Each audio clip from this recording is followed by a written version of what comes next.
Bom dia e bom domingo! Eu gosto de salada e café com leite, quem me conhece sabe.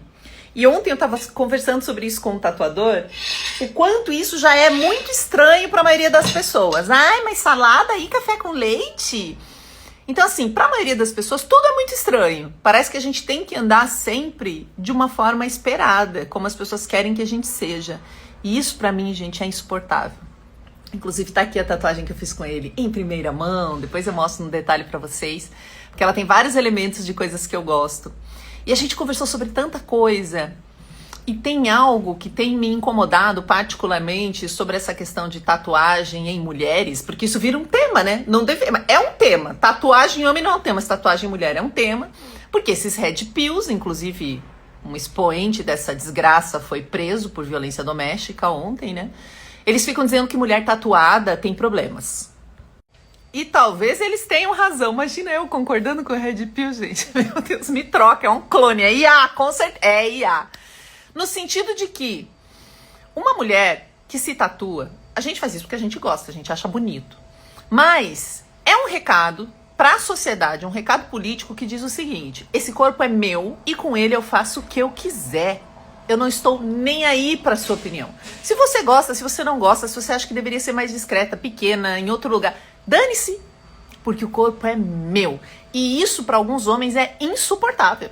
E realmente a gente vai dar problema para esse tipo de cara que não nos considera um ser humano com direitos, que não nos considera uma pessoa, que vai querer orquestrar, vai querer tutelar o nosso corpo e geralmente vai tutelar também nosso desejo, nosso dinheiro, vai querer tutelar tudo, né?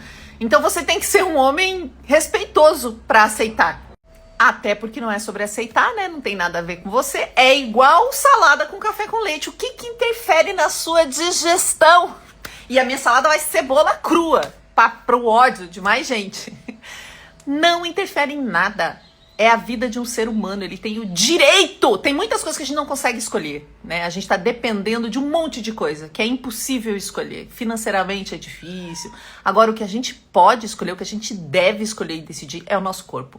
O que eu quero fazer nele, com quem eu quero ou não quero compartilhar ele, de que jeito eu quero fazer isso, é meu direito mínimo, né? O meu pensamento e o meu corpo é meu direito mínimo. E eu fico muito triste porque agora tem algumas mulheres que têm alguma relevância aqui nas redes e estão começando a falar: ah, eu até tenho tatuagem, mas é que eu fiz num impulso quando eu era muito jovem. Eu também, 43 anos, gente, tive um impulso. Perdão, eu tive um impulso. Da onde vocês estão tirando isso, gente? Por quê? E eu já acompanhava o trabalho desse artista, desse tatuador, né? Há um tempo ele faz quadros também. Ele fala sobre arte aqui nas redes, sobre o mercado da arte, sobre como isso é corrompido. Eu acompanho muita gente que fala de arte. Eu até vou deixar aqui na sequência alguns perfis que eu acho muito bacanas para quem gosta de arte. Eu ia fazer essa sequência aqui de stories. Eu até tentei fazer uma live para deixar só no grupo ali dos fofoqueiros, que é o grupinho que eu fiz. Mas eu vou conversar com todo mundo mesmo, porque eu fiquei pistola com essas coisas. E ele fala muito de arte, e a gente teve uma conversa ótima, porque ele começou a me falar sobre classe social e tatuagem, assim. Que os ricos, alô, Michel Alcoforado, você tá perdendo dinheiro de não falar disso, eles têm um estilo minimalista, assim, são linhas, traços, né? Eles evitam figura, evitam cor, que hoje ele nem faz mais tatuagens dessas, mas já fez antes. E que quem procura ele geralmente são professores, a primeira geração da família a estudar, a ter acesso à universidade. Muitos que vieram do interior e aí vão para uma capital estudar e aí ficam por lá.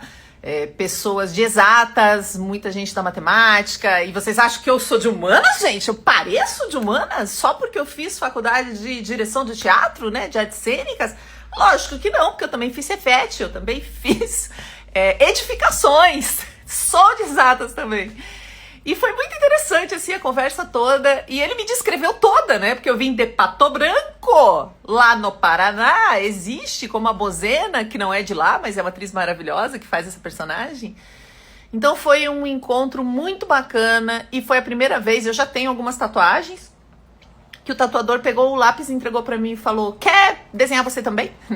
Tem muitas coisas super bacanas que eu registrei aqui da minha vida.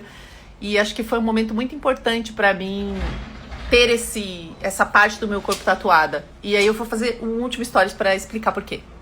Uma tatuagem que eu amo é essa aqui, tá de cabeça pra baixo, mas só pra contar pra vocês, que é o nome dos meus sobrinhos quando eles escreveram seu nome pela primeira vez. Pra mim, assim, um ser humano escrever o próprio nome pela primeira vez, tudo tortinho, é o máximo. Então eu tenho os nomes deles, inclusive um acabou de escrever pela primeira vez o próprio nome e eu fiz a tatuagem não faz uma semana aí, mais ou menos, que eu fiz esse nome.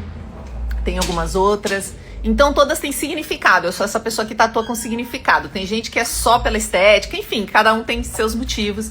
Mas esse ano, como foi a primeira vez que eu sofri ameaças à minha vida, pelo conteúdo que eu faço aqui, antes até do vídeo do Felca sair, um pouquinho antes, e foi uma coisa que eu tive que lidar e que não foi fácil, retomar o meu corpo como meu, tipo, é meu, eu vou fazer o que eu quiser. Não são vocês que vão dizer, não são vocês que vão tutelar, não são vocês que vão ameaçar. Eu vou fazer o que eu tiver vontade. E falando com ele, eu lembrei de uma colega que sofreu violência sexual na vida adulta durante um sequestro, uma situação horrorosa, mas eu conheço várias, porque eu tenho um grupo de apoio, né? E depois que ela sofreu essa violência, ela que foi uma menina muito pacata, assim, tinha namorado pouco, tinha um noivo, ela saiu ficando com um monte de gente. E o que significou isso pra ela, né? E isso não é incomum. Existe a reação de você não querer se relacionar intimamente, ter medo, não gostar de toque, né? Tudo tem que ser trabalhado. Você vai trabalhar em terapia, vai resolver isso. É complexo, mas tudo tem solução, tá, gente? Mas também tem esse outro lugar que é tipo, eu vou fazer o que eu quiser com o meu corpo, porque é um negócio que eu guardei tanto, que eu cuidei tanto, alguém me tratou com esse desvalor, eu é que vou dominar isso. É uma reação que pode acontecer. Né? Essa necessidade de ter o corpo para si novamente. E eu também sofri violência. Então ter o corpo para mim através da tatuagem é muito importante. E talvez você que está começando a me acompanhar agora não esteja conseguindo segurar o impulso de me recomendar uma terapia para eu curar esse trauma. Não é um trauma, é o contrário. Eu gosto muito de tatuagem. Eu acho lindo. Eu sempre quis ter mais tatuagens do que eu tenho, mais amostra do que eu tenho. E na verdade é o oposto. Né?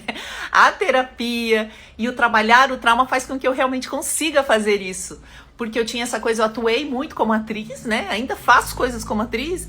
Não, eu não sou a Maria Eduarda de Carvalho da novela, gente. Todo mundo me confundindo. Não sou a Maria Eduarda de Carvalho, mas eu faço coisas como atriz ainda. E aí é ruim tampar tatuagens, né? Mas hoje, pro que eu faço aqui com vocês, pro tipo de trabalho que eu tenho, como treinadora de oratória, mesmo nas grandes empresas, eu super posso fazer. Então é aceitar que eu posso ter essa coisa que eu adoro, que eu não preciso ficar tendo esse corpo que pode ser usado para várias funções artísticas. E já já eu volto para falar de oratória, porque é domingo, eu recebi algumas dúvidas de uma moça que fez o meu curso. Já respondi a ela, mas achei bacana falar com vocês também. Ela fala que tem dificuldade de começar a apresentação. Ela já é convidada para palestras e tal, mas como começar de um jeito mais interessante? Então vou trazer essas respostas para vocês. E por enquanto a gente fica com essa de que as pessoas merecem ter direito ao próprio corpo sem que os outros deem opinião, né?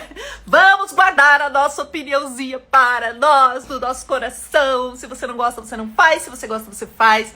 E deixa as pessoas terem o que é delas. Se a gente não dominar esse espaço íntimo que é o nosso corpo, se a gente não conquistar isso, a gente vai conquistar o que na vida? Sabe? Se você não domina seus sentimentos, se você não conhece as suas reações, você vai conquistar o quê, meus filhos? Um trabalho, um amor, uma coisa que tá fora de você? Se você não conquista o que tá dentro, não tem como. Então conquistem aí o corpo de vocês. Essa pessoa cola pequenos bonecos de pessoinhas em locais públicos, geralmente onde já existem outras intervenções. Um artista francês, faz uma outra intervenção igualmente interessante. Ele pega fragmentos do lugar público, geralmente um pedaço de chão, realiza inscrições sobre ele e o devolve com a intervenção voltada para baixo. E finalmente, esse outro artista transformou uma caçamba de lixo em uma galeria de arte, também depositando ela no lugar público. São os espectadores das pequenas obras de arte também feitas por ele. O que essas três situações têm em comum é uma tendência de uma espécie de intervenção silenciosa no lugar público. Repararam que diferenciar arte de artesanato é uma construção histórica, eurocêntrica e elitista? Vamos ver esse aqui que sou eu fazendo um cartaz para Sheili. Vocês conhecem a Sheili, pessoal? Não? Então vem comigo. Não adianta educação coisa maravilhosa, letra mais condensada e uma cursiva embaixo. Não adianta educação digital sem... Qual a mensagem? Educação sexual.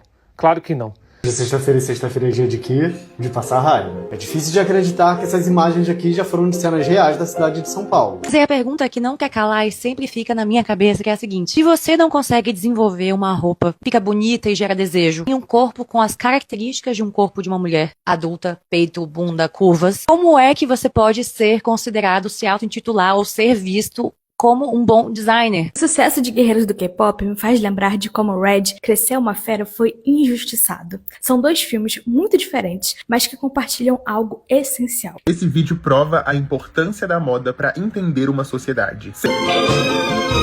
É muito fácil tirar onda com tatuagem zoada que mostra uma ignorância da pessoa. Tipo uma índia norte-americana com olho azul, com cara de sueca. É simples perceber que aquela é uma imagem tosca. E apesar do lado cômico, tem um lado lamentável, porque aquela pessoa, obviamente, não teve acesso a uma educação crítica. Mas sabe o que é mais zoado?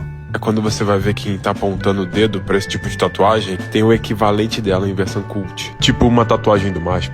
Eu botei Malfeitona como meu nome artístico, em parte foi pra poder dar uma resposta no povo que ficava dizendo que minhas tatuagens, meus desenhos, minha arte era feia, era mal feita. Mas principalmente foi pra me lembrar que eu posso fazer minhas coisas do meu jeito.